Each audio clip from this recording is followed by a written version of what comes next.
Salam, salam sehat, saudara-saudari, Bapak Ibu yang dikasihi Tuhan.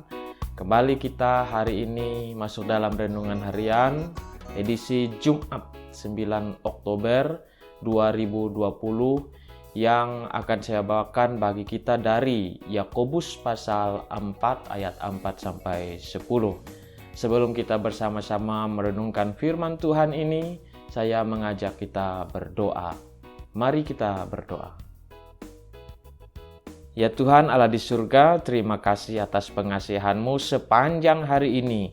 Kami boleh menjalani kehidupan kami yang Tuhan anugerahkan. Kami akan bersama-sama merenungkan firman-Mu pada saat ini Tuhan.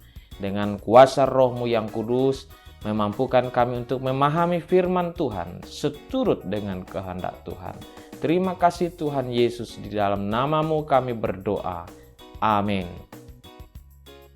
Jemaat yang dikasihi Tuhan, kitab Yakobus pasal 4 ayat 4 sampai 10, saya mengajak kita dalam perenungan firman Tuhan hari ini di bawah sorotan tema yaitu menjadi orang yang rendah hati.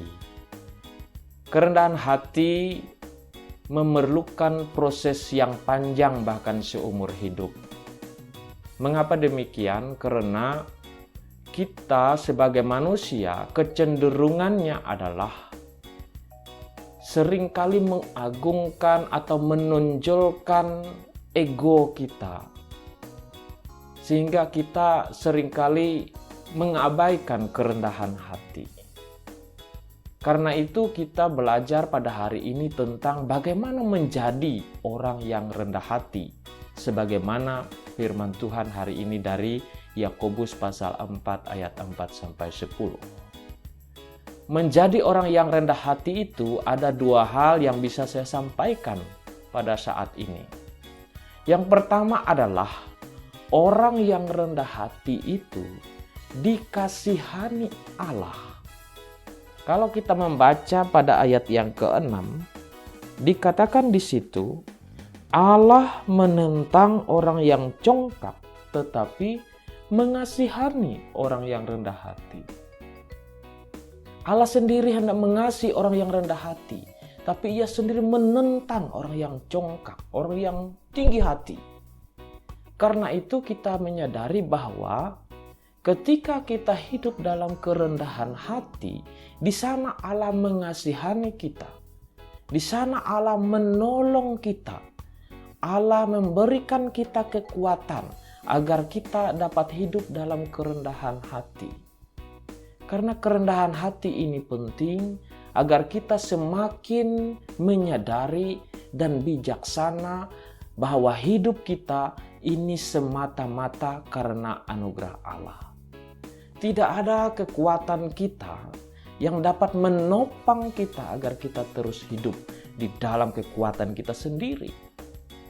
Dengan kerendahan hati, maka kita sadar bahwa hidup kita ini hanya karena belas kasihan Allah.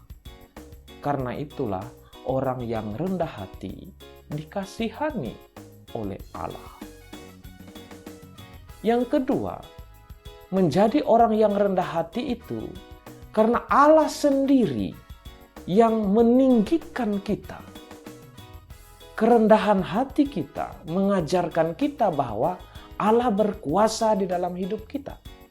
Dan karena itu Allah sendiri hendak menopang kita, menolong kita, memberikan kekuatan kepada kita untuk menjalani hidup kita. Di dalam ayat yang ke-10 di sana dikatakan rendahkanlah dirimu di hadapan Tuhan dan Ia akan meninggikan kamu. Membuat kamu kuat. Membuat kamu mampu untuk menjalani kehidupan ini. Jadi kerendahan hati itu penting agar kita sadar hidup kita adalah penuh dengan anugerah dan sekaligus kita sadar bahwa apa yang kita lakukan ini semata-mata karena pertolongan Tuhan. Karena itu rendahkanlah dirimu di hadapan Tuhan. Sadarkan diri kita bahwa kita hidup ini hanya karena anugerah Tuhan. Sehingga kita dapat menjadi orang yang rendah hati. Nah, kerendahan hati inilah yang saya katakan tadi, perlu proses yang panjang, seumur hidup, untuk melawan ego kita sebagai manusia. Karena itulah kita menyerahkan hidup kita ke dalam pengasihan Allah yang memberikan kekuatan kepada kita, sehingga kita menjadi orang yang rendah hati. Tuhan Yesus memberkati kita semua. Amin. Mari kita bersama-sama berdoa.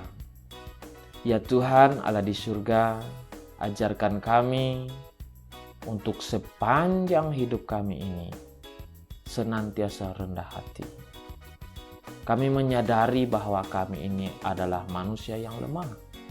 Karena itu tolong kami Tuhan, untuk senantiasa belajar rendah hati, untuk senantiasa taat kepada Tuhan dan memohon pertolongan Tuhan, seraya menyerahkan diri kami seluruhnya di dalam pengasihan Tuhan. Terima kasih Tuhan Yesus, di dalam nama-Mu kami berdoa. Amin. Demikian renungan firman Tuhan hari ini saya sampaikan. Semoga renungan ini dapat memberkati kita semua.